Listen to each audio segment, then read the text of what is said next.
Hello CA warriors, कैसे हो आप सब? फ्रेंड्स, आज हम स्टार्ट करने वाले हैं एक सुपर इंटरेस्टिंग टॉपिक। बट देखो स्टूडेंट्स, इस वीडियो का मेन ऑब्जेक्टिव ये नहीं है कि हम हर टॉपिक के डिटेल में घुसें, बल्कि ये समझें कि एग्जाम के पॉइंट ऑफ व्यू से क्या इंपॉर्टेंट है और क्या याद रखना है स्मार्टली बट नॉट हार्डली। ये वीडियो आपको एक क्रिस्प और समराइज्ड रिवीजन देगा ताकि ये बुक आपके लिए एक सेल्फ स्टडी पार्टनर बन जाए।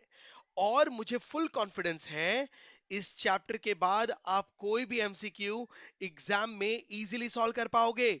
तो चलो, बिना टाइम वेस्ट किए स्टार्ट करते हैं rapid fire revision.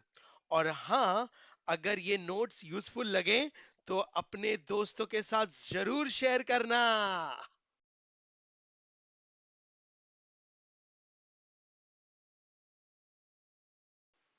Hello guys, CA warriors, welcome back. So friends, आज के हम इस वीडियो लेक्चर में रैपिड रिवीजन करने वाले हैं प्रोडक्शन की, theory of production. Okay, yes, इस रिवीजन का पर्पस है ताकि आप मेरे इस नोट से कंफर्टेबल रहें और आप क्विकली मेरे नोट्स के फ्लो को समझ सकें और आपको तुरंत सारे पॉइंट्स याद आ जाए। ठीक है? और गाइस, नाउ एक और पर्पस मेरे रिवीजन का, आपको मैं ये प्रॉमिस करता हूं नाउ कि अगर आप इन पॉइंट्स को, इतने पॉइंट्स को रिवाइज कर लेते हैं तो you will be 100% sure that आप अपने सारे एमसीक्यू सॉल्व कर पाएंगे एग्जाम में आने वाले। 100% कवरेज है। नाउ शुरू करते हैं। Now production with in 30 minutes के अंदर अंदर। फाइन। प्रोडक्शन चैप्टर को मैंने दो पार्ट में डिवाइड किया है, part A and part B.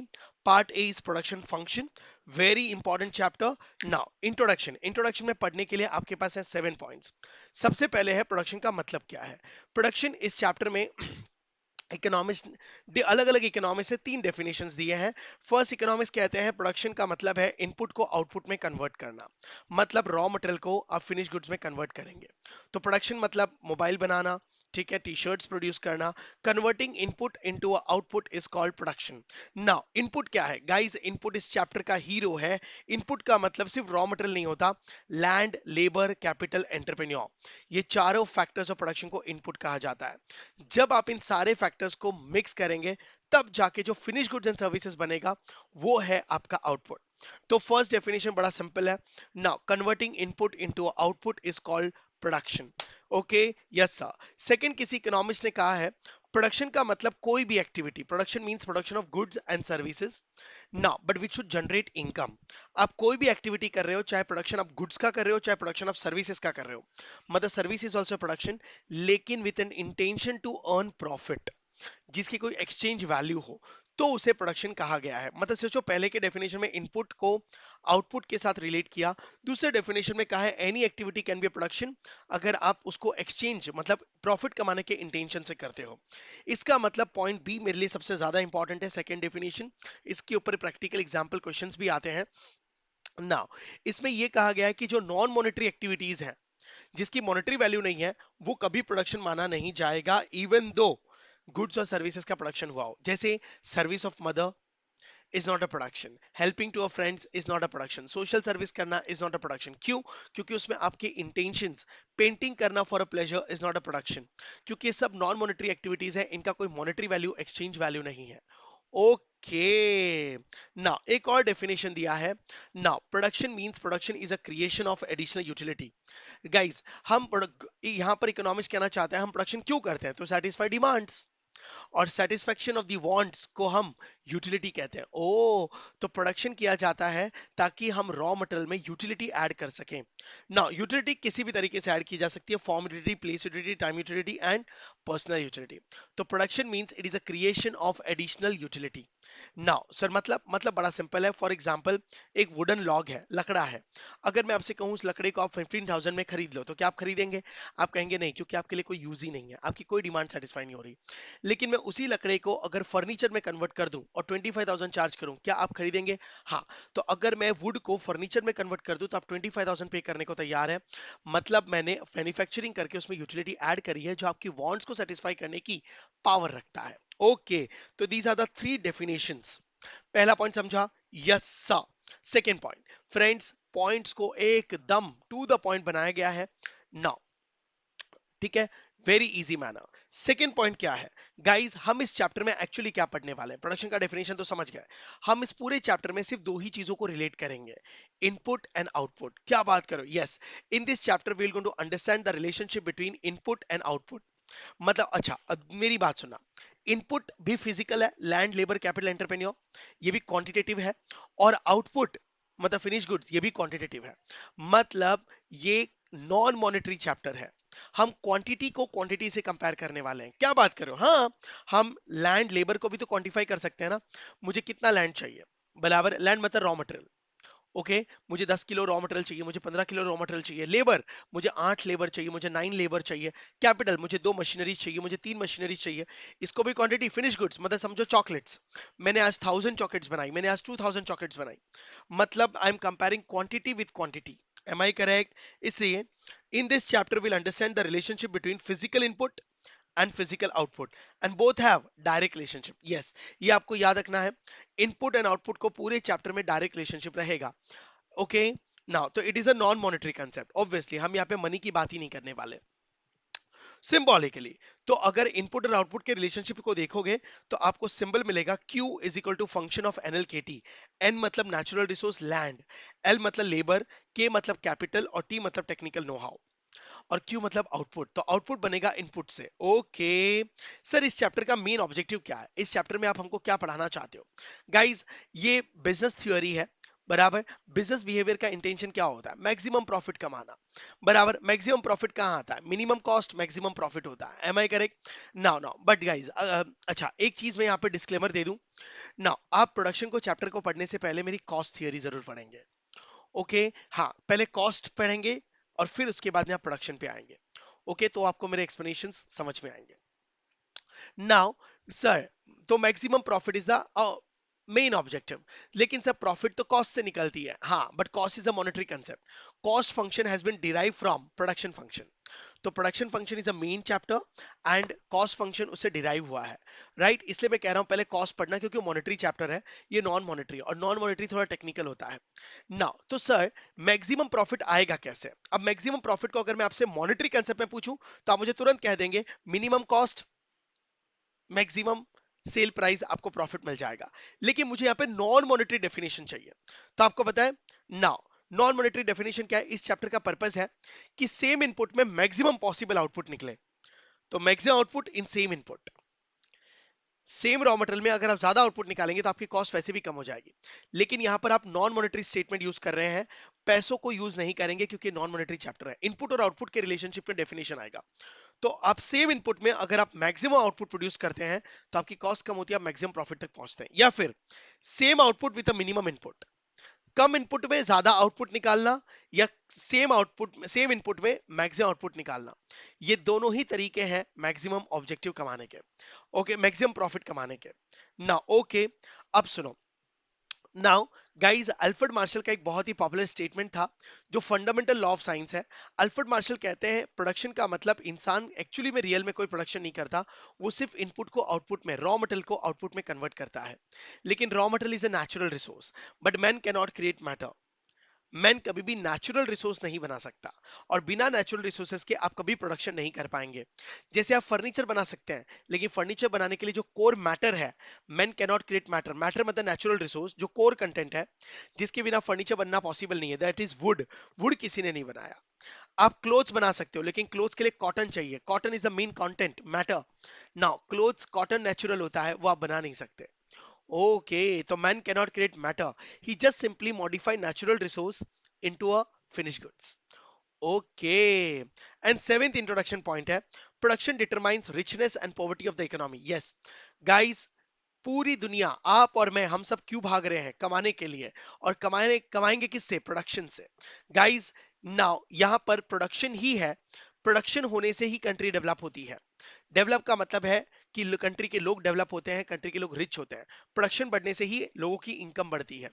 तो हाई प्रोडक्शन कंट्रीज में हमेशा देखा गया है high national income and develop country मतलब रिच पीपल। जिन कंट्रियों में लेस प्रोडक्शन होता है वो कंट्रियां पुअर कंट्री मानी जाती है, अंडर डेवलप मानी जाती है। ओके, तो ये 7 पॉइंट इंट्रोडक्शन समझा। यस, अब आ जाओ फैक्टर्स ऑफ प्रोडक्शन। गाइस इस चैप्टर के जो हीरो हैं वो ये चार इनपुट्स हैं, लैंड, लेबर, कैपिटल, एंटरप्रेन्योर। मैंने आपके लिए बहुत ही इजी तरीके से पॉइंटर्स फॉर्म में बना के रखा है, आप कंपेयर कर सकते हो। डिटेल एक्सप्लेनेशंस नहीं करूंगा, फटाफट देखो इन नोट्स को कैसे बनाया गया। Land is a free gift of nature. Land बराबर है नेचुरल है, इसको इंसान ने कभी नहीं बना सकते, it is a free gift of nature. Labour is a human efforts.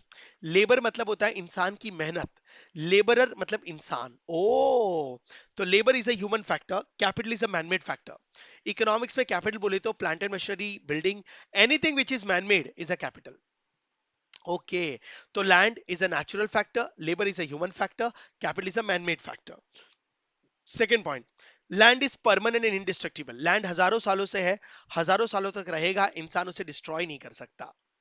Yes, ना but labour is highly perishable. इंसान की मेहनत पेरिश होती है, you can not store it. अगर आप आज का दिन वेस्ट कर देते हैं तो भी आपकी एनर्जी एग्जॉस्ट हो जाएगी। ओ यस, आप अपनी एनर्जी को स्टोर नहीं कर सकते, तो it is highly perishable. Capital is durable. Capital का मतलब क्या है? Building, highway, infrastructure, plant and machinery, ये एक बार बनाई है इंसानों ने, लेकिन ये 10 साल 15 साल लॉन्ग टर्म के लिए यूज होने वाली है। एक बार बिल्डिंग बन गई 40 इयर्स के लिए यूज कर पाओगे, प्लांट एंड मशीनरी कम से कम 10-12 साल यूज कर पाओगे। तो capital is durable. Third, land is immobile. Yes, land is immovable factor. Land एक जगह से दूसरे पे नहीं जा सकता। Am I correct? Yes. Now but labour is mobile factor. इंसान अपनी मेहनत को देने के लिए, जॉब करने के लिए एक जगह से दूसरे जगह पे ट्रैवल तो करता है ना। हाँ, लेकिन कैपिटल से कम मोबिलिटी है। मोबिलिटी है but it is less mobile. बराबर, एक लिमिट से ज्यादा लेबर ट्रैवल नहीं कर सकता।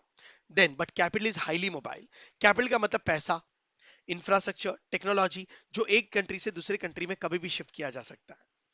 तो capital enjoy high mobility, labour enjoy less mobility, land enjoy no mobility. Fourth, guys land है फिक्स सप्लाई। यस, नाउ अब इसको आप नेचुरल लैंड को पकड़ ले, जमीन को पकड़ ले, जमीन की सप्लाई बढ़ाई नहीं जा सकती, it is a fix supply. अरे बराबर एट अ नेशनल लेवल, तो नेशनल लेवल पे अगर आप देखोगे तो जमीन की सप्लाई परफेक्टली इनइलास्टिक है। परफेक्टली इलास्टिक मतलब प्राइस कितना भी बढ़े सप्लाई जरा भी नहीं बढ़ेगी, EP is equal to zero. तो नेशनल लेवल पे लैंड की supply is fixed, it is perfectly elastic. लेकिन अगर आप इंडिविजुअल लेवल पे देखोगे तो लैंड की supply is relatively elastic, EP is equal to greater than 1। आप अपने लेवल पे लैंड का पोजीशन बढ़ा सकते हो। आपने आज 1 एकड़ लैंड खरीदा, कल 2 एकड़ और खरीद सकते हो। यस, नाउ लेकिन सप्लाई, लेबर की supply depends on population. High populate countries में हाई पॉपुलेशन कंट्रीज में हाई लेबर सप्लाई होती है, लो पॉपुलेट कंट्री में लो लेबर सप्लाई होती है, क्योंकि लेबर का मतलब ही इंसान है। गाइस कैपिटल है fluctuating supply.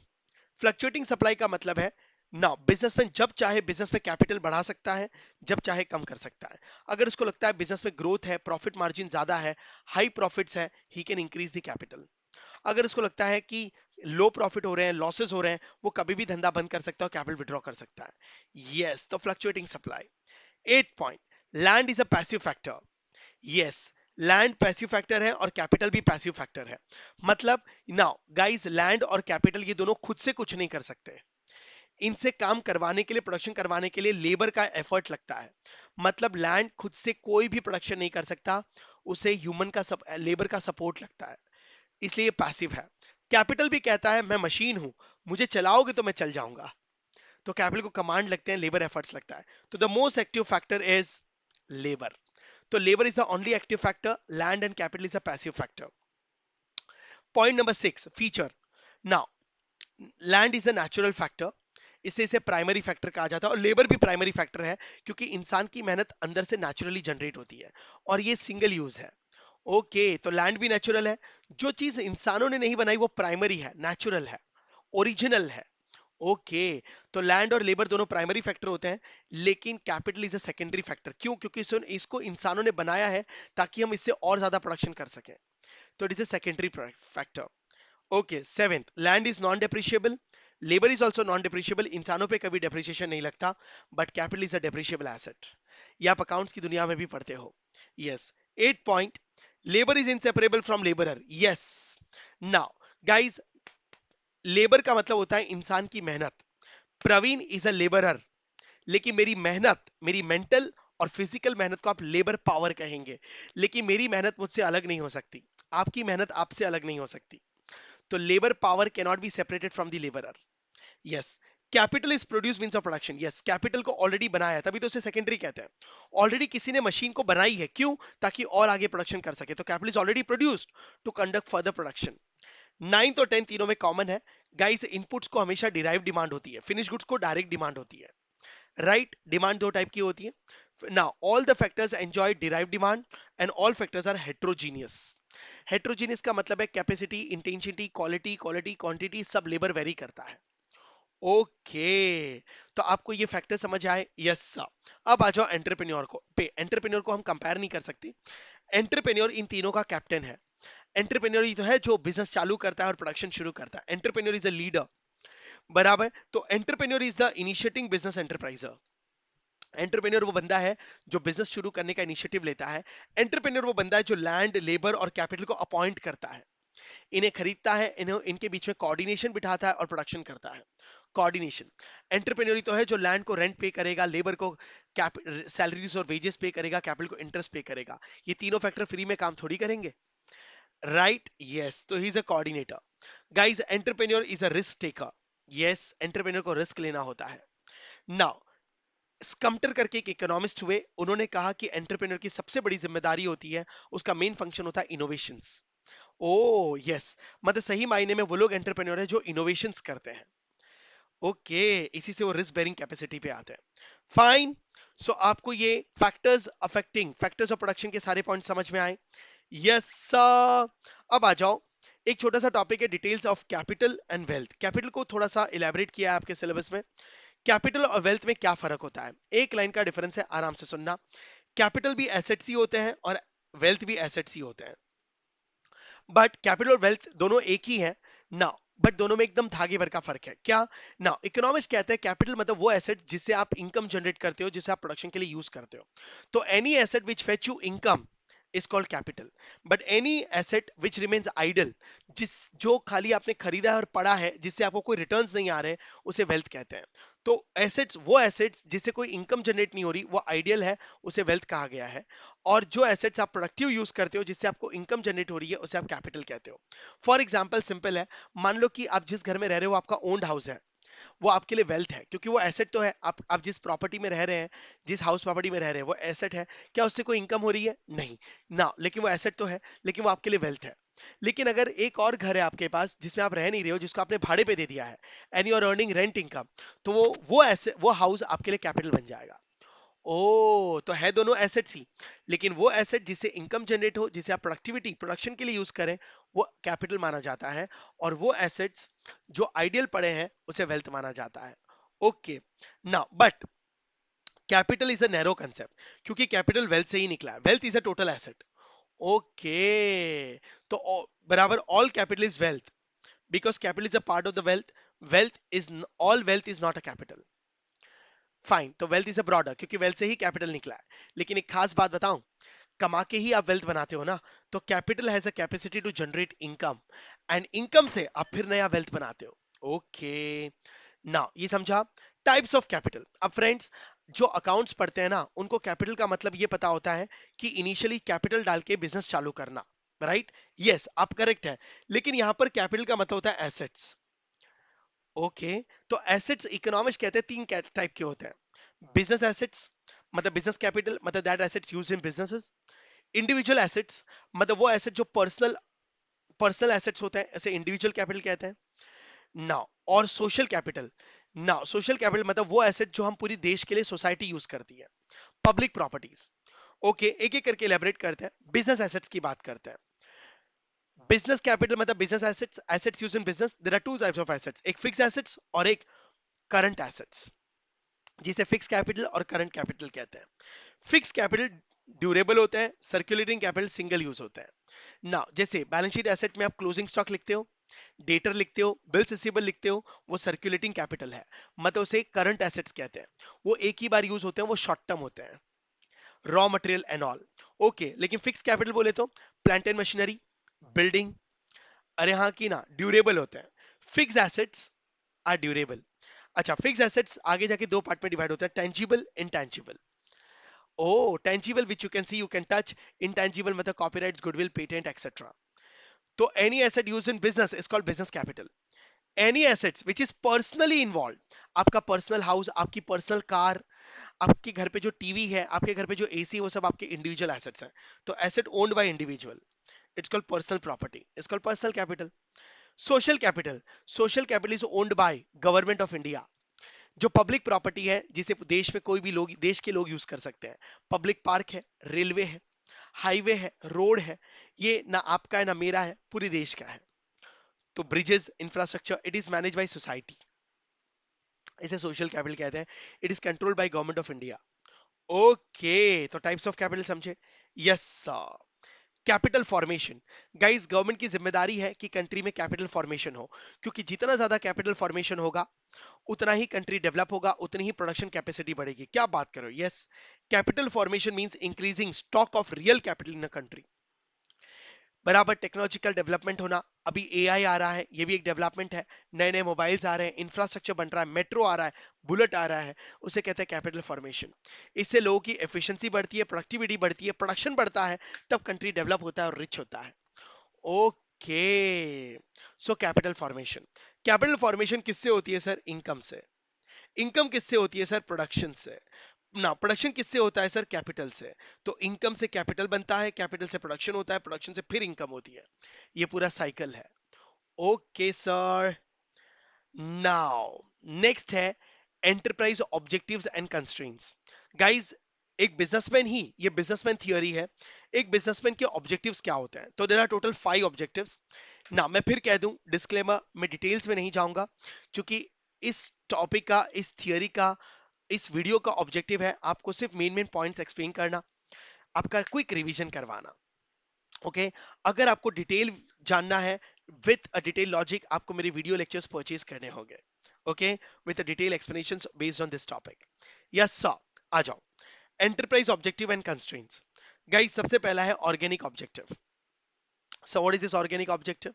Now understand, organic objective का मतलब है जब बिजनेस शुरू होता है तो उनका सबसे पहला ऑब्जेक्टिव होता है बिजनेस को स्टेबल करके सरवाइव करवाना। यस पहले ही साल में प्रॉफिट कमाना नहीं होता, सर्वाइवल मतलब इनिशियल नॉर्मल प्रॉफिट कमाएंगे और बिजनेस को स्टेबल करेंगे। यस पहले 1-2 साल स्ट्रगल चलती है, सर्वाइवल इश्यूज होते हैं। नाउ तो ऑर्गेनिक ऑब्जेक्टिव का मतलब है the first objective whenever any entrepreneur start his business, minimum objective is survival and to stay alive, धंधे को चालू रखना।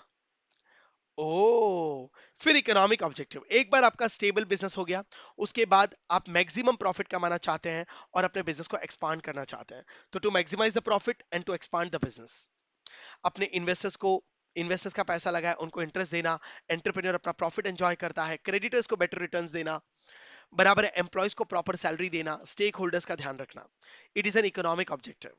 आपके साथ जो भी जुड़े हैं सबको कमा के देना, एक्सपांशन करना, बराबर है, स्टेट लेवल से नेशनल लेवल पे जाना, नेशनल लेवल से इंटरनेशनल लेवल्स पे जाना। ना एक बार आप अपना बिजनेस एक्सपांड कर चुके हो, लेकिन गाइस सिर्फ प्रॉफिट का सोचना ये एक शॉर्ट टर्म थियोरी है। अगर आपको चाहिए कि आपका बिजनेस लॉन्ग टर्म हो, सस्टेनेबल हो, सस्टेनेबल का मतलब है very long term, generation to generation आपके धंधे को चलाए, लाइक टाटा, रिलायंस, 100 साल तक ये कंपनियां बंद नहीं होंगी, तो गाइस आपको प्रॉफिट के बियॉन्ड सोचना होगा। Social objective, yes social objective मतलब आप लोगों को बिजनेस करते करते नो डाउट प्रॉफिट कमाना वो आपका सेल्फ ऑब्जेक्टिव है, बिजनेस को एक्सपांड करना वो आपका सेल्फ ऑब्जेक्टिव है, लेकिन आप कमाओगे किससे? सोसाइटी वालों से, लोगों से। आप इसी कंट्री में बिजनेस करोगे, इसी से कमाओगे, इसी को एक्सप्लॉइट करते हो, तो आपको सोशल ऑब्जेक्टिव का भी टेक केयर करना होगा। सोशल ऑब्जेक्टिव क्या होता है? लोगों को गुड क्वालिटी प्रोडक्ट्स प्रोवाइड करना, आप प्रोडक्शन करेंगे ना, पोल्यूशन कम से कम होना या एनवायरमेंट को अफेक्ट ना करना, ना एम्प्लॉयमेंट जनरेट करना, लोगों को अपने धंधों से फायदा पहुंचाओ, उसे कहते हैं social objective. Okay, human objective. Now guys सिर्फ एंटरप्रेन्योर को अपना नहीं सोचना चाहिए, आप खुद अकेले बिजनेस नहीं कर सकते, यही तो एंटरप्रेन्योर की लीडरशिप की क्वालिटी है। जो आपके साथ जुड़े हैं आपके एम्प्लॉइज, उनको टाइम टू टाइम डेवलप करना, उनको मोटिवेट करना, उनको एक्सप्लॉइट ना करना, उनको सैलरी प्रॉपर देना, बराबर है, उनके लिए हैपनिंग टॉक्सिक एनवायरनमेंट क्रिएट नहीं करना, हैपनिंग एनवायरनमेंट क्रिएट करना, मोटिवेटेड रखना, उनको ग्रो करवाना। ओ फिर आता है लास्ट में नेशनल ऑब्जेक्टिव। ये सब जब आप ऑब्जेक्टिव अडॉप्ट करते हो, फिर आप नेशनल प्रायोरिटीज को भी ध्यान देते हो। बिजनेस करेंगे लेकिन देश के हित में करेंगे, इलीगल बिजनेसेस ना करना, बराबर। नाउ गवर्नमेंट के ऑब्जेक्टिव्स, कंट्री को डेवलप करने में कंट्रीब्यूट करना, सीएसआर करना, पब्लिक के लिए स्कूल्स ओपन करना ताकि एजुकेशन हो, क्वालिटी लेबर ग्रूम करे, लोगों की भलाई करना, इससे आपकी ब्रांडिंग बढ़ेगी ना, आप लोग का आपके ऑर्गेनाइजेशन के लिए लोगों के दिमाग में दिल में रेस्पेक्ट बढ़ेगा और आपका गुडविल जो बढ़ेगा उससे आप 100-200 साल तक बिजनेस कर पाएंगे। These are the 5 objectives. Fine, तो ये थी थियोरी। अब चलते हैं गाइस इस चैप्टर के सबसे इंपॉर्टेंट पार्ट पे। क्या बात करो, यस गाइस, इस चैप्टर का सबसे इंपॉर्टेंट पार्ट है लॉ ऑफ प्रोडक्शन, जो इकोनॉमिक्स से बनाए हैं। और लॉ ऑफ प्रोडक्शन हम दो पार्ट में पढ़ेंगे, short run production function and long run production function. Short run production function and long run production function. Okay, short run production function के चार नाम है। It is also called law of variable proportion, it is also called law of diminishing returns and it is also called change in factor proportion. ये चारों में से कोई भी नाम आ जाए तो समझ जाना शॉर्ट रन प्रोडक्शन फंक्शन है। मैं फिर कह दूं, मैं लॉजिक नहीं समझाऊंगा, ठीक है। उससे ये थ्योरी का पर्पस, ये वीडियो का पर्पस है आपको इन पॉइंट्स से मेन मेन पॉइंट्स बताना और ये बताना कि मेरे नोट्स एकदम परफेक्ट है। आप ब्लाइंडली ट्रस्ट करके इतना पढ़ के आप बिजनेस में, आप एग्जाम में कोई भी एमसीक्यू सॉल्व कर पाओगे। नाउ अब देखो शॉर्ट रन का मतलब ही क्या होता है। Some inputs are fix, some inputs are variable. हमने कॉस्ट चैप्टर में शॉर्ट रन का डेफिनेशन पढ़ा था। अगर आपके बिजनेस में एक भी कॉस्ट फिक्स है तो आप अपना बिजनेस शॉर्ट रन में कर रहे हो। लॉन्ग रन का मतलब एवरीथिंग इज वेरिएबल। तो यहां पर पहले समझो कुछ अजम्पशंस, चार अजम्पशंस है। इस अजम्पशन पे ये थ्योरी बेस्ड है। सबसे पहला, ये जो लॉ है ये सिर्फ और सिर्फ प्रोडक्शन ऑफ गुड्स पे ही फोकस करती है। ये लॉ फिजिकल इनपुट और फिजिकल आउटपुट को ही सपोर्ट करती है। मतलब ये law goods of production of goods पे एप्लीकेबल है, प्रोडक्शन ऑफ सर्विसेज पे नहीं, क्योंकि सर्विसेज को नंबर में काउंट नहीं किया जा सकता। हालांकि as per introduction production of services is also production, लेकिन इस थियोरी में हम सिर्फ गुड्स, मतलब मान लो कि मैं पेन प्रोड्यूस कर रहा हूँ, चॉकलेट्स प्रोड्यूस कर रहा हूँ, लैपटॉप प्रोड्यूस कर रहा हूँ, जिसे मैं क्वांटिटी में गिन सकता हूँ। ओके, दूसरा, क्योंकि ये शॉर्ट रन है इसलिए अज्यूम किया गया है कि ऐसे तो बहुत सारे इनपुट्स लगते हैं, लैंड, लेबर, कैपिटल, एंटरप्रेन्योर, लेकिन इन्होंने कहा है कि हम एक फैक्टर को फिक्स मानेंगे, एक फैक्टर को वेरिएबल मानेंगे, बाकी सब इनपुट्स को फिक्स मानेंगे। क्योंकि in this chapter we are learning the relationship between input and output. तो इनपुट बोले तो land, labour, capital, entrepreneur, right. तो इन्होंने यहाँ पे अज्यूम किया है quantity is a function of N L K T, तो L is a variable, N, K और T is a fixed. Fix को हम हमेशा बाहर में लिखते हैं, बराबर। तो ये तीनों फिक्स फैक्टर है, फिक्स इनपुट ना, और labour is my variable input. Okay, but now चार ही फैक्टर, चार ही इनपुट होते हैं, तो इनपुट और क्यू इज अ आउटपुट। तो हम इस थियरी में इनपुट और आउटपुट का रिलेशनशिप देखने वाले हैं। लेकिन यहाँ पे एक और चीज का assumption लिया है। ये कहते हैं प्रैक्टिकली चार इनपुट है, लेकिन हम इस थियरी को समझाने के लिए सिर्फ दो ही इनपुट लेंगे। Output is a function of L and के, और के मतलब प्लांट एंड मशीनरी, कैपिटल, और K will be assume to remain constant. K मतलब plant and machinery will assume to remain constant, और labour will be a variable. अब मुझे बताओ, input and output have direct relationship. अगर आपको output ज्यादा बढ़ाना है तो आप क्या बढ़ा पाओगे, कैपिटल। Capital is constant. अब capital throughout the research change नहीं होगा, क्यों? अगर कैपिटल भी वेरिएबल हो गया, लेबर ऑलरेडी वेरिएबल है, तो फिर तो आप लॉन्ग रन में पहुंच जाओगे, क्योंकि एवरीथिंग विल बिकम वेरिएबल। ओ, तो प्लांट एंड मशीनरी एक इनपुट फिक्स होना चाहिए, तो ही आप शॉर्ट टर्म में रहोगे। तो देखो, state of technology is assume to remain constant. State of technology का मतलब है कैपिटल, प्लांट एंड मशीनरी को कांस्टेंट माना गया है, वो चेंज नहीं होगा। Okay, all labours are appointed are homogeneous. Yes guys, जितने भी लेबर आप अपॉइंट करेंगे वो सब होमोजीनियस है, मतलब कोई भी ज्यादा एक्सपीरियंस्ड या कोई भी कम एक्सपीरियंस नहीं है। सर ये असम्पशन क्यों लिया गया? नाउ, क्योंकि हर लेबर अपने आप में एक अलग क्वालिटी रखता है गाइस, ताकि आपको एक स्टेबल एनवायरनमेंट मिले। अगर कुछ लेबर ज्यादा एक्सपीरियंस है तो वो कम इनपुट में ज्यादा आउटपुट निकाल देंगे, और कम आउटपुट में ज्यादा कम, बराबर। कुछ लोग अनएक्सपीरियंस है तो ज्यादा इनपुट में कम आउटपुट निकालेंगे, तो लॉस हो सकता है। तो स्टेबिलिटी के लिए ऑल लेबर्स आर होमोजीनियस, सबकी कैपेसिटी सेम है, सब सेम मैच्योर्ड है, कोई भी स्किल्ड, अनस्किल्ड, सेमी स्किल्ड नहीं है। Okay, now this law does not apply to those case where factors must be fix proportion. Guys, ये थियोरी उन लॉ पे एप्लीकेबल नहीं होगी जहां पे फिक्स और वेरिएबल में सेम प्रपोर्शन होता हो, नहीं, यहाँ पे प्रपोर्शन चेंज होगा। ओके, ये चार assumption। तो अब मुझे एक चीज बताओ, इनपुट एंड आउटपुट है डायरेक्ट रिलेशनशिप। अगर शॉर्ट रन में प्रोड्यूसर को इनपुट बढ़ाना है तो वो लेबर या कैपिटल में से क्या चेंज कर सकता है? लेबर। तो आपके लिए एक सबसे बड़ा एमसीक्यू बना, in short run producer can change the output only by changing variable inputs. बराबर है, सिर्फ और सिर्फ वेरिएबल से ही प्रोडक्शन होगा। इसे लॉ ऑफ वेरिएबल प्रोपोर्शन कहते हैं। ओ, लॉ ऑफ वेरिएबल मतलब शॉर्ट रन में आप सिर्फ आउट प्रोडक्शन सिर्फ वेरिएबल फैक्टर की वजह से कर पाते हो, फिक्स की नहीं। वो तो फिक्स ही है। अब इस असम्पशन को ध्यान में रखते हुए एक टेबल बनाई जाती है जिसमें कैपिटल लिया जाता है के प्लस लेबर मतलब एल, और तब जाके होता है क्यू। इसे कहते हैं टोटल प्रोडक्शन टीपी। अब देखो जो मशीनरी है मेरे इस टेबल में अज्यूम्ड है, आई हैव वन मशीन, और throughout there will be a one machine only. Okay, now there will be only a single machine. ये वन से टू भी नहीं होगा, वन से हाफ भी नहीं होगा, तो माई कैपिटल इज कांस्टेंट। अगर आप फाइव मशीन यूज करो तो फाइव का फाइव रहने वाला है। Okay, labour will keeps on changing. तो देखो लेबर इंक्रीज हो रहा है 1 2 3 4 5 6 7 8, और मेरा आउटपुट भी बढ़ रहा है 2 5 9 12। मतलब input and output have direct relationship. आपको ये टेबल समझा? यस। तो टोटल प्रोडक्ट मतलब टोटल आउटपुट। तो जब मशीनों पे लेबर काम करेगा तो प्रोडक्शन होगा। ओके, बट टोटल पे कभी भी एनालिसिस नहीं किया जा सकता। इसे टोटल से एवरेज निकाला जाता है और मार्जिनल निकाला जाता है। एवरेज प्रोडक्ट का मतलब क्या होता है? तो टोटल प्रोडक्ट से हम एवरेज प्रोडक्ट निकालेंगे। एवरेज प्रोडक्ट का मतलब है यूनिट प्रोड्यूस बाय पर लेबर। ओ, और मार्जिनल का मतलब है एक्स्ट्रा लेबर ने कितना एक्स्ट्रा आउटपुट प्रोड्यूस किया। मैं फिर कह रहा हूं मेरे हर स्टेटमेंट में आप इनपुट और आउटपुट वर्ड यूज करेंगे, ओनली इनपुट एंड आउटपुट। तो इनपुट है लेबर, बराबर है, और आउटपुट है मेरा प्रोडक्शन। तो टोटल आउटपुट को हम एवरेज और मार्जिनल में कन्वर्ट करेंगे ताकि हम एनालिसिस कर सकें।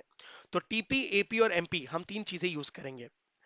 ओ राइट, तो देखो इसके फॉर्मूले, क्योंकि आपको एग्जाम में कैलकुलेशंस भी आते हैं, तो मैंने 7 पॉइंट फॉर्मूला लिखा है। टीपी से अगर आपको एपी निकालने बोला तो total production divide by variable factor, मतलब लेबर कर देना। अगर टोटल प्रोडक्शन से मार्जिनल प्रोडक्ट निकालने को बोला तो average change in total production divide by change in variable factor लेंगे आप, change in labour. Okay, now कभी कभी आपसे उल्टा पूछ सकते हैं, आपको एवरेज प्रोडक्ट देंगे और टीपी पूछेंगे। अगर आपको एवरेज प्रोडक्शन से टीपी निकालना है तो average product into variable factor करेंगे आप। यस, कभी कभी आपको मार्जिनल प्रोडक्ट से टीपी निकालना पड़ सकता है। तो गाइस बहुत सिंपल है, प्रीवियस टीपी पर प्लस करंट एमपी लेना है। मतलब for example, now third labour पे 9 टोटल प्रोडक्शन हो रहा है, और फोर्थ लेबर पे आपको 12 नहीं दिया है, you have to find out. लेकिन आपको फोर्थ लेबर पे 3 दिया होगा, तो 9 प्लस 3 विल बी 12। तो जिस लेवल पे आपको टीपी निकालना है एमपी से, तो उसके ऊपर का टीपी लेना है और करंट स्टेज का एमपी लेना है। तो 9 प्लस 3 12 हो जाएगा। ओके फाइन, तो आपको ये फॉर्मूले समझ गए? यस सर, मैंने डिटेल लेक्चर्स में काफी सारे एमसीक्यूज सम्स करवाए हैं, लेकिन यहाँ पे सिर्फ रिवीजन। ओके, तो आपको एग्जाम में कैलकुलेशंस आ सकते हैं, तो फॉर्मूले आप देख लेना, उससे ज्यादा फॉर्मूले नहीं हो सकते। ओके, अब देखो डायग्राम। डायग्राम से निकलेंगे 5 points, total short term production function में पढ़ने के लिए 6 पॉइंट्स है। यस, उतने आते हैं, आप उसके ऊपर 600 एमसीक्यूज सॉल्व कर सकते हो बिंदास, मेरी गारंटी। ओके, अब देखो ना, मैंने लॉ, इकोनॉमिस्ट ने इस लॉ को समझाने के लिए तीन स्टेजेस बनाए, इस लॉ को तीन स्टेजेस में डिवाइड किया है, ब्लू शेड, येलो शेड और ग्रीन शेड। ब्लू शेड में अगर आप देखोगे मेरा इनपुट बढ़ रहा है, फिक्स फैक्टर को इग्नोर करो, मेरा लेबर बढ़ रहा है। लेबर बढ़ रहा है तो अगर आप मार्जिनल आउटपुट देखेंगे ये भी इंक्रीज हो रहा है, बराबर है। नाउ देखो नेम्स कैसे डिराइव किए गए। नाउ तो इनिशियली 1 2 3 4 जैसे जैसे मैं लेबर बढ़ा रहा हूं, मेरा मार्जिनल प्रोडक्शन भी बढ़ रहा है। नाउ बराबर है, अचानक से येलो शेड देखो, मेरा जैसे ही लेबर बढ़ रहा है, वेरिएबल इनपुट, नाउ मेरा मार्जिनल प्रोडक्शन कम होना शुरू हो गया, 2 1 0 इधर फॉल हो रहा है, राइट। और जैसे मैंने एट्थ लेबर अपॉइंट किया, मेरा मार्जिनल प्रोडक्शन नेगेटिव हो गया, राइट। और आपको पता है ये स्टेजेस के नाम मार्जिनल प्रोडक्शन की वजह से है। तो देखो फर्स्ट स्टेज में, स्टेज वन, आपको ये तीन ट्रेंड दिख रहे हैं, इनिशियली मार्जिनल प्रोडक्शन बढ़ रहा है, फिर मार्जिनल प्रोडक्शन फॉल हो रहा है, लेकिन थर्ड स्टेज में मार्जिनल प्रोडक्शन नेगेटिव हो रहा है, इसलिए इसको स्टेजेस नाम दिया गया, stage one, stage two, stage three. और नाम भी एमपी पे पड़े हैं, क्योंकि फर्स्ट स्टेज में एमपी इंक्रीज हो रहा है, इसलिए स्टेज का नाम है law of increasing returns. Oh, second stage में एमपी फॉल हो रहा है, इसे नाम दिया गया लॉ ऑफ डिमिनिशिंग रिटर्न्स। और थर्ड स्टेज में एमपी नेगेटिव हो रहा है, इसे नाम दिया गया लॉ ऑफ नेगेटिव रिटर्न्स। तो स्टेजेस की डिवीजन और स्टेजेस का नाम एमपी पे है। तो आपको एग्जाम में ना कभी कभी टोटल प्रोडक्शन देंगे और पूछेंगे आप किस स्टेज में है, तो आपको इनडायरेक्टली मार्जिनल प्रोडक्शन निकालना है, एमपी कैलकुलेट करना होगा। अगर आपको पता चल जाए कि एमपी राइज हो रहा है तो in stage 1, law of increasing returns. ना अगर आपको लगता है कि एमपी फॉल हो रहा है बट पॉजिटिव है, तो यार in stage 2, that is law of diminishing return, diminishing मतलब फॉल होना। और अगर आपको लगता है कि एमपी नेगेटिव हो गया तो यार in stage 3, law of negative returns. तो हम डायग्राम को स्टेज वाइज बनाएंगे। ओके, अब हम यहाँ पे 3 डायग्राम्स बनाएंगे। देखो ब्लू शेड, मैंने शेड को शेड से कंपेयर किया, बहुत ही स्टैंडर्डाइज टॉपिक्स बने हुए हैं, बराबर। Now blue shade is stage 1, yellow shade is stage 2, now and this is stage 3। सीधे सीधे डायग्राम्स देखो ना, उसके बाद इसके ऊपर से 5 एमसीक्यूज निकाल देंगे, 5 पॉइंट्स, बराबर। नाउ आ जाओ, if you going to see, first stage में मेरा लेबर इंक्रीज हो रहा है, मेरा टीपी भी इंक्रीज हो रहा है, 2, 5, 9 and 12, am I correct? Yes. लेकिन अगर आप एक चीज देखोगे, एमपी मालूम है क्या है? मार्जिनल प्रोडक्ट, टोटल प्रोडक्ट का स्पीडोमीटर है।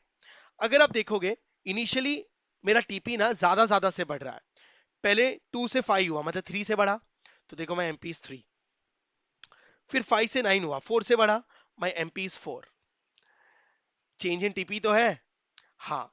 लेकिन अचानक से जब मैंने फोर्थ लेबर अपॉइंट किया तो बढ़ा जरूर, लेकिन फिर से 3 से बढ़ा, और उसके बाद ना सेकेंड स्टेज चालू हो जाता है, फिर 2 से बढ़ता है, फिर 1 से बढ़ता है।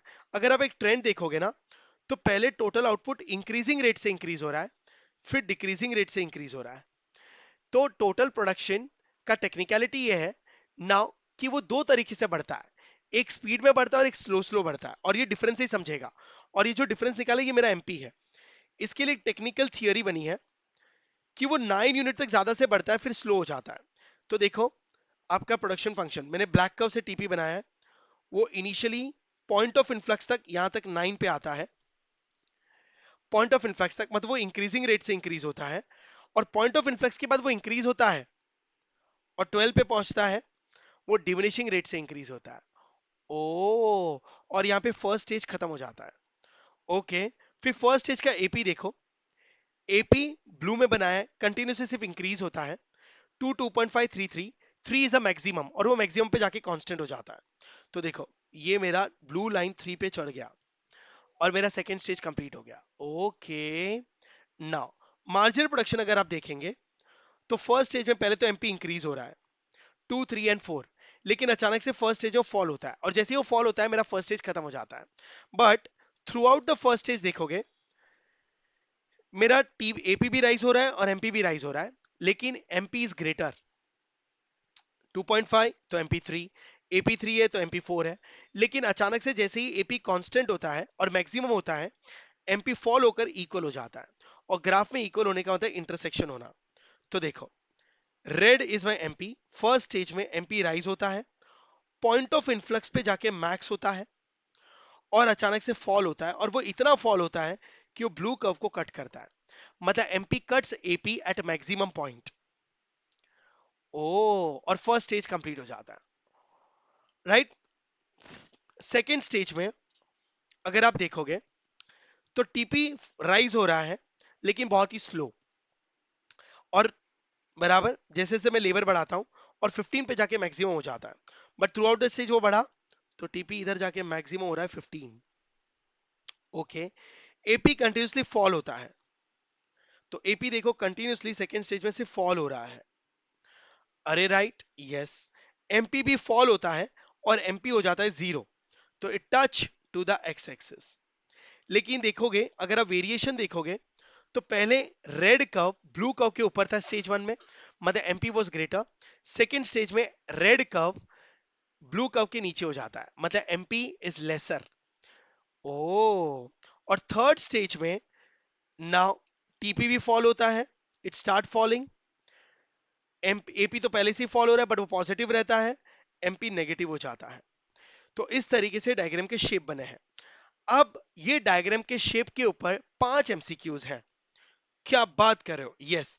और आपने जो पैराग्राफ में पढ़े हैं मैंने बहुत ही इजी तरीके से, ठीक है, उन 5 पॉइंट्स को एकदम इलैबोरेट किया है। नाउ अगर आप पहले टीपी देखो, पॉइंट नंबर 1 टोटल प्रोडक्शन का ओवरऑल थियरी देखो।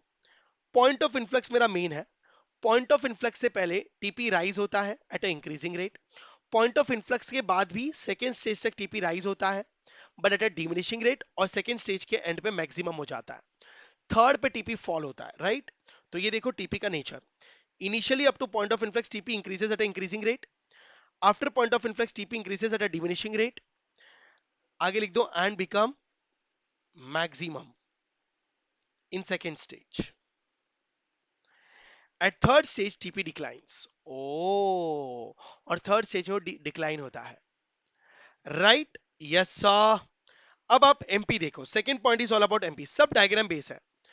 अगर आप मार्जिनल प्रोडक्ट के नेचर को देखेंगे तो फर्स्ट स्टेज के अंदर पहले एमपी राइज होता है और पॉइंट ऑफ इन्फ्लक्स के उधर जाकर मैक्सिमम हो जाता है। लेकिन पॉइंट ऑफ इन्फ्लक्स के बाद एमपी पूरे कंटिन्यूसली फॉल ही होता है, कभी वापस राइज नहीं होता, इसलिए ये उल्टा यू शेप है। It's a U shape but reverse U shape. Second stage में जीरो होता है और थर्ड स्टेज में नेगेटिव हो जाता है। तो देखो, up to point of influx MP increases and become maximum. After point of influx MP continuously fall and become zero in second stage, and in third stage MP is negative. Oh yes. Third is, बराबर आपको AP और MP का पूरा overall shape समझ आया? Yes guys, maximum question shape पे ही आने वाले हैं। Okay, now relationship between AP and MP. अब जो थर्ड पॉइंट है वो एपी और एमपी के बीच में का रिलेशनशिप है। तीन रिलेशनशिप है दोनों में। नाउ सबसे पहला रिलेशनशिप देखो, थर्ड ए, मैंने ग्रीन कर्व में पॉइंट्स भी बना के रखे हुए हैं। जब एपी और एमपी दोनों राइज होते हैं तब एमपी ग्रेटर होता है। Okay, MP is greater. जब एपी और एमपी दोनों फॉल होते हैं तो एमपी लेसर होता है। और जब अगर आप देखेंगे एपी मैक्सिमम होता है तो एमपी उसको कट करता है और दोनों MP is equal to AP हो जाते हैं। ये तीन रिलेशनशिप्स आपके दिमाग में होने चाहिए। तो वैसे लो, एमपी एपी को मैक्सिमम पॉइंट पे कट करता है, यस, फ्रॉम अबव। तो ये तीन पॉइंट मैंने लिखे हैं। When both AP and MP increases, MP is greater than AP. When both AP and MP falls, MP is lesser than AP. And when AP is maximum, MP is equal to AP. That is, MP cuts AP at maximum point from above. Easy language and to the point. Similarly, fourth point, relationship between TP and MP. Friends, अब जैसे आपने AP और MP का relationship देखा, वैसे आपको TP और MP का भी रिलेशनशिप यहां से डिराइव करना है। उनमें भी तीन रिलेशनशिप्स हैं, बहुत डायरेक्ट है, सुनो। जब टीपी मैक्स होता है तो एमपी जीरो होता है। ओ, जब टीपी फॉल होता है एमपी नेगेटिव हो जाता है, बराबर। और थर्ड है, जब टीपी, एमपी एक्चुअली स्पीड है टीपी का, तो जब एपी इंक्रीजिंग रेट से इंक्रीज होता है तो एमपी भी इंक्रीज होता है। देखो पॉइंट ऑफ इन्फ्लक्स तक।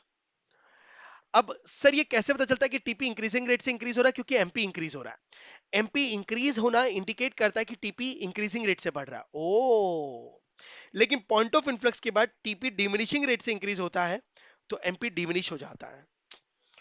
तो उसका जो रेट है ना, उसकी जो स्पीड है वो एमपी बता रहा है। ओके, समझ आया? तो आ जाओ, देखो तीन relationship. When TP is maximum MP is zero, when TP started falling MP becomes negative, right? And up to point of influx, when TP increasing at an increasing rate, MP increases. But after point of influx, when TP increases at a diminishing rate, MP diminishes. तीनों relationship समझ में आ गए? Yes sir. Fifth point, guys अब आप मुझे बताओ कि आप इन तीनों स्टेजेस में से एक रैशनल प्रोड्यूसर कौन से स्टेज में प्रोडक्शन करेगा? स्टेज 1 ब्लू शेड में, स्टेज 2 येलो शेड में, कि स्टेज 3 ग्रीन शेड में? तो गाइस आपका कंक्लूजन होना चाहिए, एक रैशनल प्रोड्यूसर हमेशा हमेशा सेकेंड स्टेज में प्रोडक्शन करेगा। वो ना तो फर्स्ट स्टेज में प्रोडक्शन करेगा ना ही थर्ड स्टेज में। थर्ड स्टेज में तो सब नेगेटिव हो रहा है, तो सर फर्स्ट स्टेज में क्यों नहीं करेगा? फर्स्ट स्टेज में आपके रिसोर्सेज अंडर यूटिलाइज्ड है, इसे कह रहा हूं पहले कॉस्ट का पढ़ना। आपका प्रॉफिट बढ़ रहा है, ऑर्गेनाइजेशन का ऑब्जेक्टिव है मैक्सिमम प्रॉफिट कमाना, और मैक्सिमम प्रॉफिट हमेशा सेकंड स्टेज में होगा। तो फर्स्ट स्टेज में रिसोर्सेज अंडर यूटिलाइज होते हैं, थर्ड स्टेज में रिसोर्सेज ओवर यूटिलाइज होते हैं, सेकेंड स्टेज ही एक ऐसा स्टेज है जहां पे रिसोर्सेज ऑप्टिमली यूटिलाइज होते हैं, जहां पे मिनिमम कॉस्ट होती है और सेलर मैक्सिमम प्रॉफिट एंजॉय करता है। ओके, तो एक रैशनल प्रोड्यूसर हमेशा कहां प्रोडक्शन करेगा? Second stage. इसे फर्स्ट स्टेज और third stage are a non operating stage, इसे इकोनॉमिक नॉनसेंस स्टेज कहा गया है। तो कंक्लूजन है इस थियरी का, a rational producer will not produce in the first stage as fixed factor are underutilized. A rational producer will never produce in the third stage as fixed factor is overutilized. A rational producer will always produce in the second stage as all factors are optimally utilized. Read और underlined. Hence stage one और stage three को economics एक नाम दिया, economic absurdity और economic nonsense stage कहा जाता है. Hope you understood. Yes sir.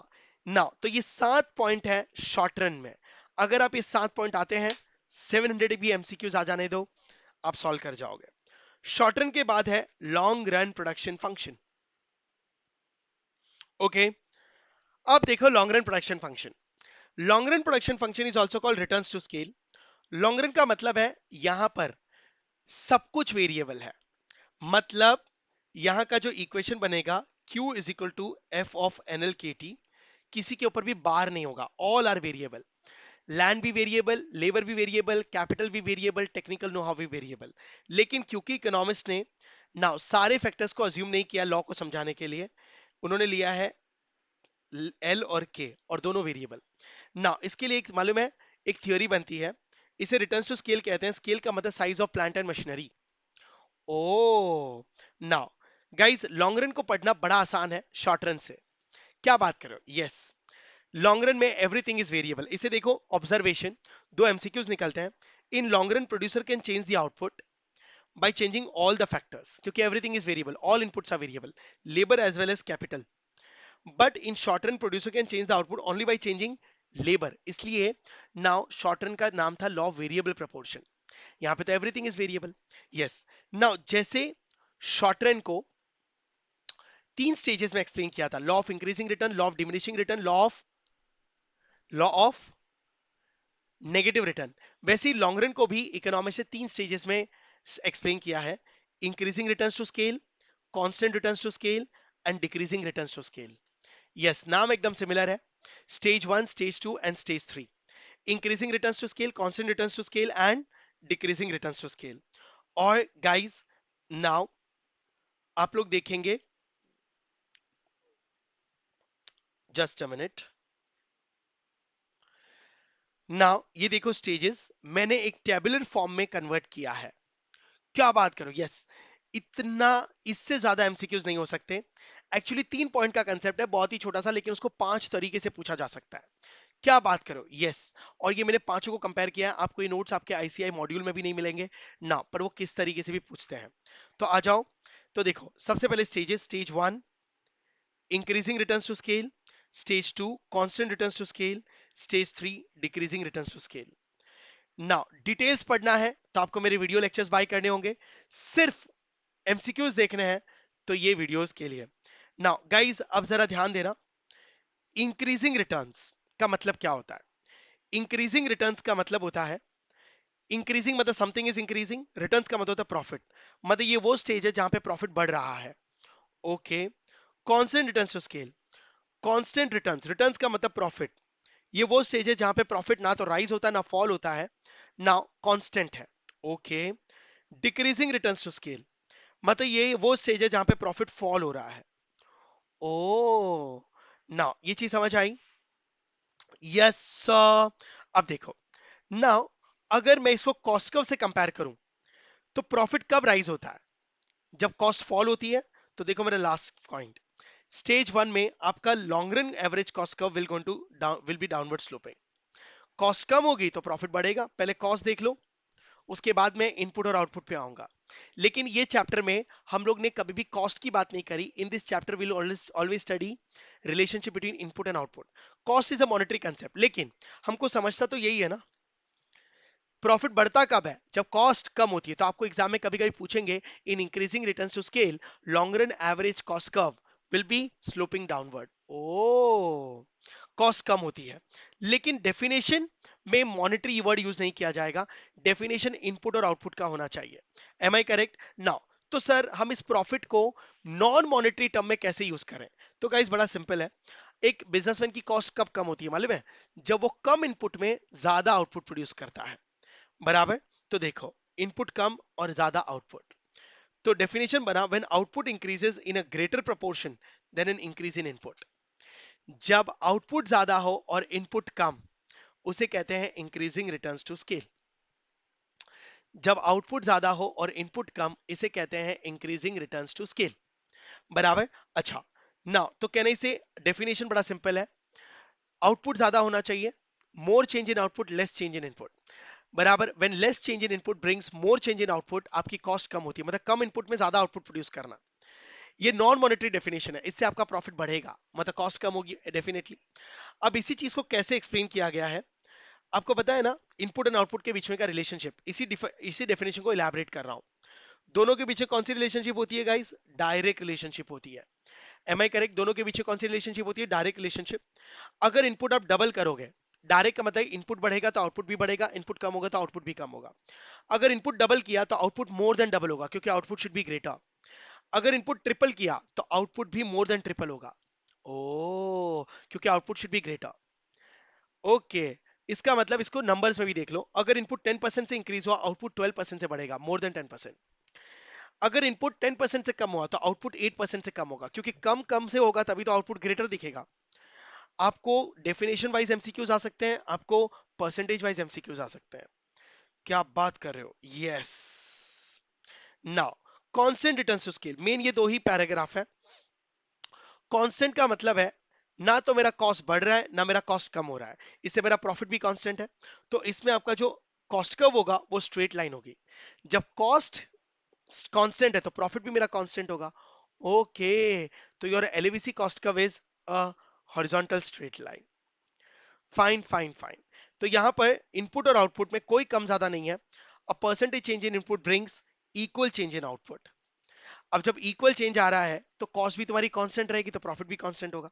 तो इनपुट और आउटपुट दोनों इक्वल रहने वाला है। तो देखो, अगर इनपुट डबल होगा तो आउटपुट भी एग्जैक्टली डबल ही होगा, मोर देन डबल नहीं होगा। इंक्रीजिंग कब होती है? जब आउटपुट ग्रेटर होता है। अगर इनपुट ट्रिपल हुआ तो आउटपुट भी ट्रिपल होगा। ओके, नाउ सिमिलरली अगर इनपुट 10% से बढ़ा तो आउटपुट भी बढ़ेगा, डायरेक्ट रिलेशनशिप है। आउटपुट भी एग्जैक्टली 10% से बढ़ेगा। अगर इनपुट कम हुआ तो आउटपुट भी एग्जैक्टली 10% से कम होगा। समझ गए? Yes sir. Third stage, decreasing return. Profit कब गिरता है? जब तुम्हारी कॉस्ट बढ़ती है। तो देखो इसमें आपका L V C curve will be upward sloping. Oh, cost is increasing.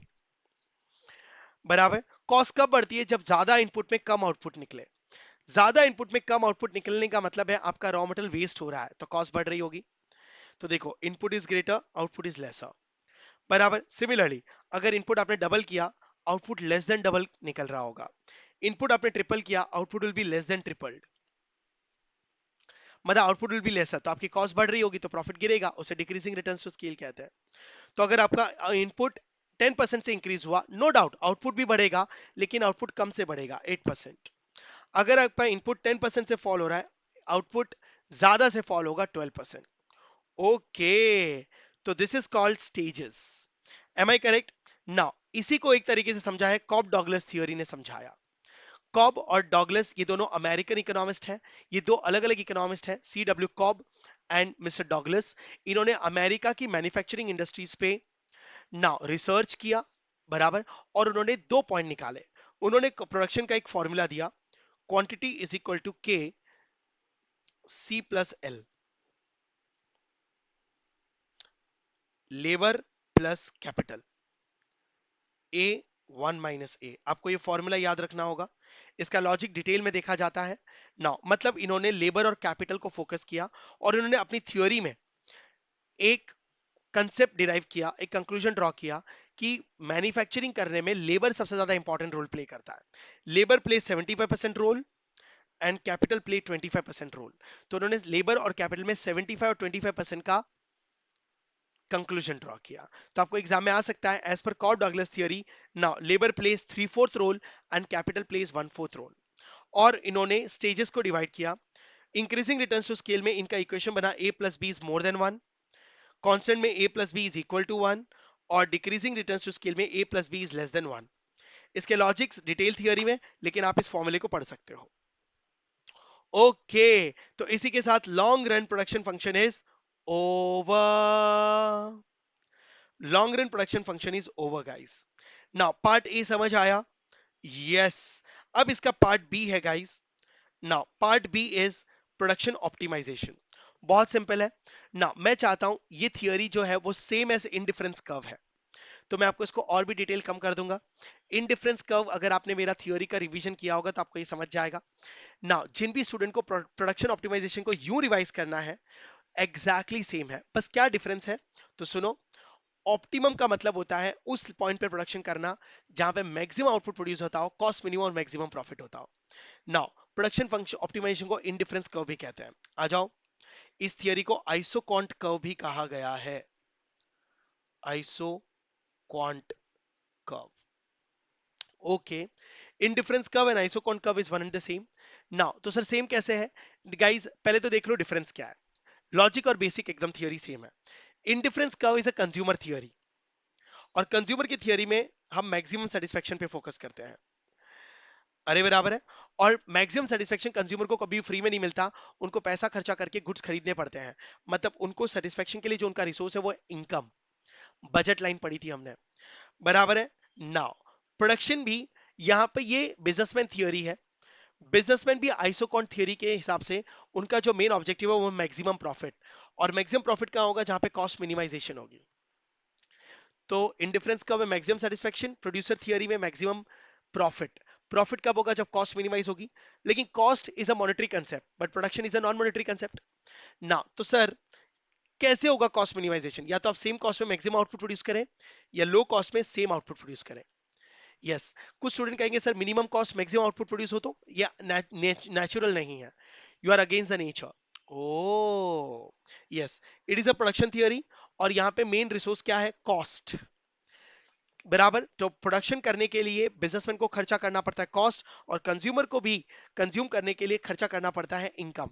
तो इनकी बजट लाइन, उनका cost line is one and the same, बराबर। यस, सेम थियरी है आइसोकॉन कर्व। आइसो का मतलब होता है इक्वल। अब मैं चाहता हूं जब आप अगर मेरे नोट से पढ़ रहे हो तो इंडिफरेंस कर्व के पॉइंट्स को और इस पॉइंट्स को मैच कर लेना। सेम टेबल के नंबर्स भी सेम है, बस वो कंजम्पशन है और ये प्रोडक्शन है गाइस। आइसोकॉन्ट में नाउ रूल नंबर वन में, बाकी सब सेम एज इंडिफरेंस कर्व है।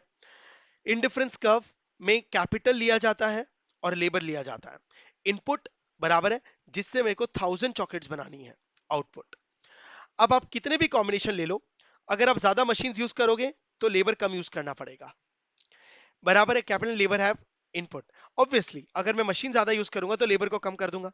लेकिन आइसोकॉन थियरी कहता है अगर आप मशीन ज्यादा लेंगे और लेबर कम करेंगे तो भी आपको इक्वल क्वांटिटी थियरी का प्रोडक्शन होगा।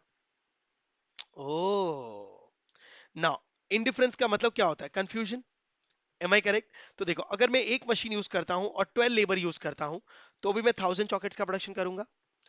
अगर मैं दो मशीन यूज ले लेता हूं, अगर मैं मशीन ज्यादा लेता हूं तो लेबर को कम कर लूंगा, 6 लेबर रखूंगा, 6 को सेक्रीफाइस कर दूंगा, बराबर है, तो भी मेरा 1000 चॉकलेट्स का प्रोडक्शन होगा। अगर मैं 3 मशीन यूज करता हूं और 4 लेबर, तो लेबर को कम कर दूंगा, तो भी मेरा 1000 चॉकलेट्स का प्रोडक्शन होगा। और अगर मैं 4 मशीन यूज करता हूं और 3 लेबर, तो भी मेरा 1000 चॉकलेट्स का ही प्रोडक्शन होगा। ओके, बराबर। तो एमआरएस इज फॉलोइंग, इंडिफरेंस कब में भी MRS is following, right. Now तो मैं ऐसा बोलूं ये जितने भी कॉम्बिनेशन हैं ये सब मुझे 1000 चॉकलेट्स का प्रोडक्शन दे रहे हैं। तो एक बिजनेसमैन कोई भी कॉम्बिनेशन को सिलेक्ट कर सकता है, प्रोडक्शन 1000 चॉकलेट्स ही होनी है, राइट। इसलिए इसको कहते हैं इक्वल क्वांटिटी थियरी। और जब मैं इस थियरी को कर्व में बनाऊंगा तो मुझे इंडिफरेंस कर्व मिलेगा या तो आइसोकॉन कर्व मिलेगा, A combination, B combination, C combination, D combination, right. और indifference curve is a downward sloping curve.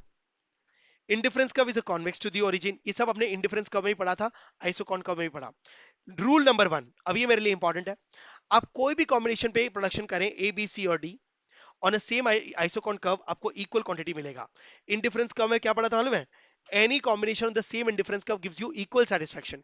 यहां पढ़ रहे हैं any combination on the same isoquant curve gives you equal production, इसे इसको आइसोकॉन्ट कहते हैं। ओ, ट्रेड ऑफ का मतलब है moving from one point two another point but on the same isoquant curve. इससे एक इनपुट बढ़ रहा होगा, दूसरा इनपुट कम हो रहा होगा, राइट। यस, तो rule number one, any combination on the same IQ curve gives you equal production. फिर दूसरा पॉइंट आता है आइसोकॉन्ट मैप, बराबर है। अब आप बहुत सारे प्रोडक्शन करना चाहते हो, आप तो मैक्सिमम आउटपुट प्रोडक्शन करना चाहते हो। तो IQ1 1000 चॉकलेट्स का प्रोडक्शन दे रहा है, IQ2 2000 चॉकलेट्स का, IQ3 3000 चॉकलेट्स का। अब इसमें रूल नंबर टू, आप जितना ज्यादा प्रोडक्शन करना चाहते हैं उतने आईक्यू कर्व बनेंगे, लेकिन हाईएस्ट आईक्यू कर्व आपको हायर प्रोडक्शन देगा। इंडिफरेंस कर्व का रूल नंबर 2 और इधर का रूल नंबर 2। इंडिफरेंस कर्व में पढ़ा था higher indifference curve gives you higher satisfaction, यहां पर हम पढ़ रहे हैं higher isoquant curve give you higher output.